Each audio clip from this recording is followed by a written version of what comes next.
ప్రగతి channel ప్రేక్షకులకు స్వాగతం. మనం లోక్ నాయక్ జయప్రకాష్ నారాయణ్కు సంబంధించిన విషయాలను గురించి తెలుసుకుంటున్నాం కదా. ఈరోజు ఎపిసోడ్లో మరికొన్ని విషయాలను తెలుసుకుందాం. జయప్రకాష్ బీహార్ ఉద్యమంలో పాల్గొనటం వల్ల కొందరు సర్వోదయ కార్యకర్తలు తమ తీవ్ర ఆక్షేపణను తెలియజేయసాగారు. జయప్రకాష్ నిర్వహిస్తున్న ఈ ఉద్యమం సర్వోదయ, గాంధీజీ సిద్ధాంతాలకు అనుగుణంగా లేదని, దీని వెనుక కొన్ని రాజకీయ పార్టీలు ఉన్నవని వారు ఆరోపించారు. సర్వోదయ సంస్థలకు అందులో పనిచేసేవారు ఏ విధమైన రాజకీయ పార్టీలతో సంబంధాలు పెట్టుకోకూడదని, పక్షముక్తులుగా ఉండాలని వారన్నారు. వినోబాజీకి కొంతకాలం అంతరంగిక కార్యదర్శిగా పనిచేసిన కుమారి నిర్మలా దేశ్పాండే, దయానంద పట్నాయక్, నరేంద్ర దూబే జేపీ కార్యక్రమాన్ని వ్యతిరేకించిన వారిలో ప్రముఖంగా పేర్కొనదగినవారు. 1974 జూలై 9, 10, 11, 12 తేదీలలో వార్దా మహిళాశ్రమంలో సర్వసేవా సంఘం సమావేశం జరిగింది. జయప్రకాష్ నాయకత్వంలో ప్రారంభించబడిన బీహార్ ఉద్యమాన్ని ఆహ్వానించి సహాయపడవచ్చునా లేదా అనే విషయమే ప్రధానంగా చర్చనీయాంశమైంది. సర్వసేవా సంఘం అధ్యక్షులు సిద్ధరాజ్ డడ్డా, కార్యదర్శి ఠాకూర్ దాస్బంగ్ ఇరువురు ఈ ఉద్యమాన్ని సంపూర్ణంగా బలపరచడమే కాక ప్రతి సర్వోదయ కార్యకర్త ఇందులో పాల్గొనవలనని విజ్ఞప్తి చేశారు. వారిద్దరూ ఇదివరకే ఆ ఉద్యమంలో నిమగ్నులై ఉన్నారు. సర్వోదయ ఉద్యమానికి రాజకీయాలతో ఏ విధమైన సంబంధం లేదని, చట్టబద్ధంగా ఎన్నికైన మంత్రివర్గాలను రాజీనామా చేయమనటం, శాసనసభలను రద్దుపరచవలననటం సర్వోదయ సిద్ధాంతాలకు పూర్తిగా వ్యతిరేకమని చారు చంద్రభండారే, పట్నాయక్, కుమారి నిర్మలా దేశ్పాండే వంటి వారు కొందరు వాదించారు. ఈ సమావేశానికి భారతదేశంలోని అన్ని రాష్ట్రాల నుంచి అనేక మంది కార్యకర్తలు వచ్చారు. బీహార్ ఉద్యమానికి ముందు, తర్వాత జరిగిన వివిధ సంఘటనల గురించి, ఉద్యమ లక్ష్యాలు, స్వరూపాన్ని గురించి, తాను ఏ పరిస్థితుల్లో ఉద్యమంలో ప్రవేశించవలసింది జేపీ ఈ సమావేశంలో మాట్లాడడం జరిగింది. తన ఆరోగ్యం సరిగా లేకపోయినా ఎంతో ఓపికతో అనేక ప్రశ్నలకు ఆయన సమాధానాలు కూడా చేర్చారు. 4 రోజుల వరకు చర్చలు జరిగాయి.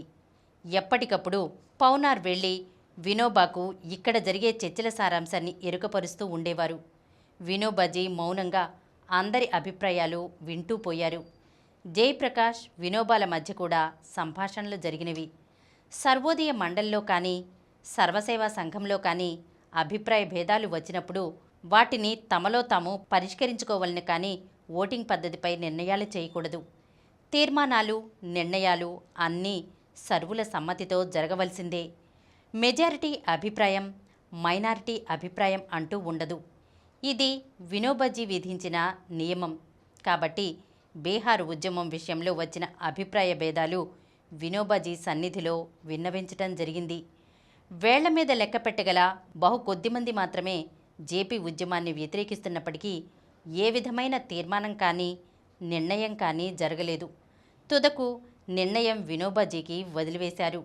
ఉద్యమంలో వ్యక్తిగతంగా పాల్గొనే స్వాతంత్ర్యం ప్రతి వారికి ఉన్నదని, తమ అంతరాత్మ ప్రబోధాన్ని బట్టి ఎవరైనా ఉద్యమంలో పాల్గొనవచ్చునని నిర్ణయం జరిగింది. అయితే ఏ సర్వోదయ మండలి కానీ, సర్వోదయ మండలి పేరిట వ్యక్తులు కానీ ఉద్యమంలో పాల్గొనకూడదని నిర్ణయం జరిగింది. సర్వసేవా సంఘం అధ్యక్షులు సిద్ధరాజ్ డడ్డా, ఆయన కార్యవర్గం అంతకుముందు సమర్పించిన రాజీనామాలను ఉపసంహరించుకున్నారు. ఆ నిర్ణయాలు జేపీకి ఎంతో సంతృప్తి కలిగించినవి. ఇరు పక్షాల వారు సంతోషించారు. కార్యకర్తలలో, ప్రతినిధులలో ఉద్యమాన్ని బలపరిచే వారి సంఖ్యయే అత్యధికంగా ఉంది. 21 మంది కార్యవర్గ సభ్యులలో 3 మాత్రమే ఉద్యమాన్ని వ్యతిరేకించారు. సభ్యులలో 100కి 10 మంది మాత్రమే ఉద్యమానికి వ్యతిరేకులు. ఏమైనప్పటికీ సర్వసేవా సంఘంలో ఉత్పన్నమైన కలతలు సమసిపోయి ఏదో ఒక నిర్ణయానికి వచ్చినందుకు అంతా సంతోషించారు. వినోబాజీ శ్రీమతి ఇందిరాగాంధీని సమర్థిస్తున్నాడని, ఆమెను, ఆమె ప్రభుత్వాన్ని బలహీనపరిచే కార్యక్రమాన్ని దేనిని సమర్థించడని పత్రికల్లో వార్తలు వచ్చినవి. వినోబా ఆ ఉద్యమాన్ని గురించి మాట్లాడుతూ, వ్యక్తిగతంగా ఇందులో ఎవరైనా పాల్గొనవచ్చు. ఉద్యమం సఫలీకృతమైతే మంచిదే, లేకపోతే వీరు గుణపాఠం నేర్చుకుంటారు అని మాత్రమే అన్నాడు. జయప్రకాష్ వార్దా నుంచి బొంబాయి వచ్చి అక్కడ 3 రోజులు గడిపి బీహార్ వెళ్లారు. ఆయన బీహార్ చేరేటప్పటికే విశ్వవిద్యాలయాలు మూసివేయాలని విద్యార్థులు ఆందోళన చేస్తూ ఉన్నారు.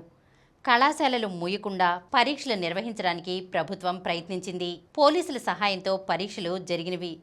3 లక్షల మంది విద్యార్థుల్లో 25,000 మంది మాత్రమే పరీక్షలకు హాజరయ్యారు.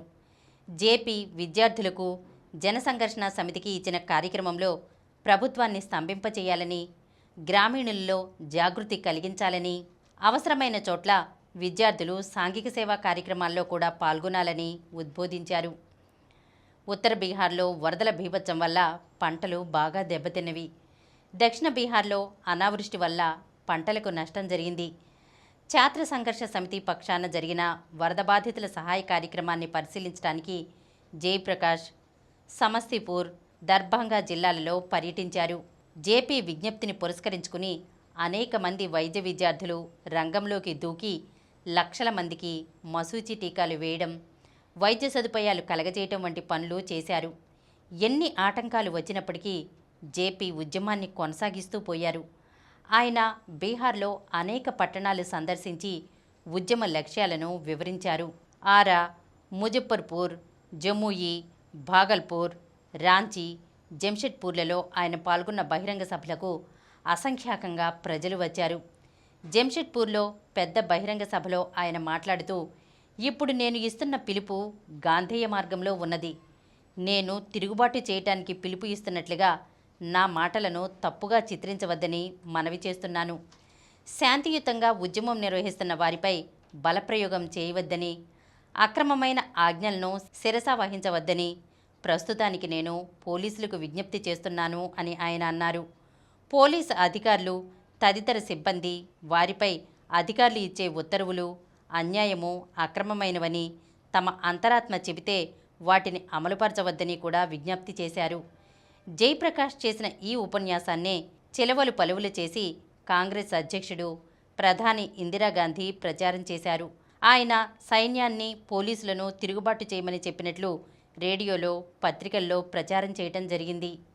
ఈరోజు మనం లోక్ నాయక్ జయప్రకాష్ నారాయణ్కు సంబంధించిన కొన్ని విషయాలను గురించి తెలుసుకున్నాం కదా. వచ్చే ఎపిసోడ్లో మరికొన్ని విషయాలతో కలుద్దాం.